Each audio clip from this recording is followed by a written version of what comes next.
안녕하세요. 만나서 반갑습니다. 행정사 사무소 동행의 지승범 행정사입니다.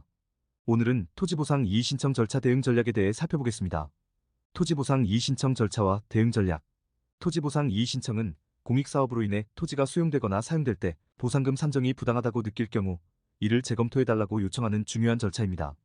보상금 산정과 관련된 불만이나 기타 권리 침해 사항을 바로잡기 위해서는 이의신청 절차를 정확히 이해하고 효과적으로 대응하는 것이 중요합니다.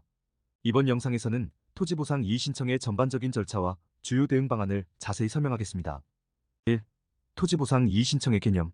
이의신청은 토지 수용이나 사용에 대한 보상금 산정에 대해 토지 소유자가 이의를 제기하는 절차입니다.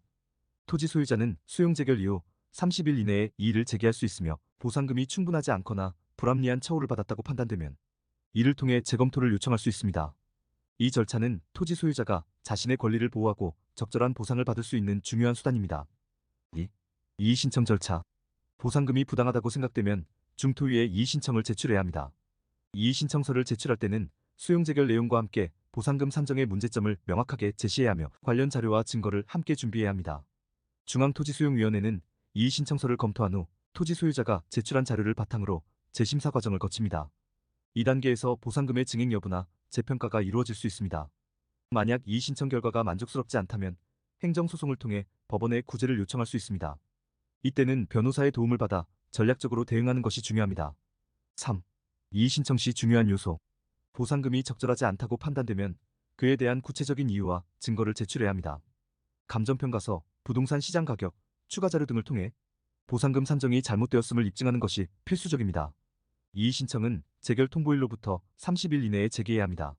기한을 놓치면 법적 대응이 제한되기 때문에 일정 관리를 철저히 해야 합니다. 4. 이의신청 이후 보상금 재평가. 이의신청이 받아들여지면 중앙토지수용위원회는 보상금에 대한 재평가를 진행하게 됩니다. 이 과정에서 보상금이 증액되거나 다른 조정이 이루어질 수 있으며 최종 결정은 다시 통지됩니다. 만약 만족스러운 결과를 얻지 못하면 추가적인 법적 대응이 필요할 수 있습니다. 5. 효과적인 대응 전략.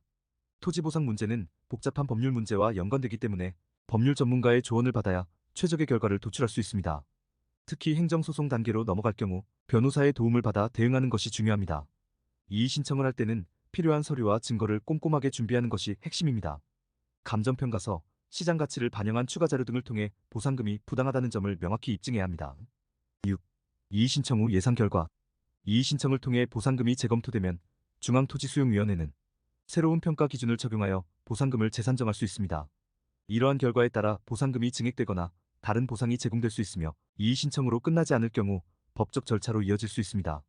7. 결론. 토지보상 이의신청은 보상금 산정에서 불이익을 받을 때 권리를 보호할 수 있는 중요한 수단입니다.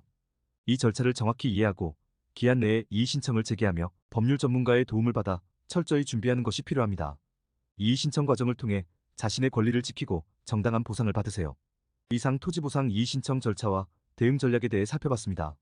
행정심판 전문 행정사 사무소 동행, 청소년 주류 제공, 청소년 담배 판매, 청소년 이성 혼숙, 청소년 유해업소 고용, 노래방 도우미, 노래방 주류 제공, 표시사항 위반, 허위과대 광고, 도박장소 제공, 숙박업 영업정지, 이용업 영업정지, 미용업 영업정지, 목욕장업 영업정지, 세탁업 영업정지, 위생관리용역업 영업정지, 의견서 제출 행정심판, 과징금 감경 상담, 010-6248-5253. 끝까지 시청해주셔서 고맙습니다.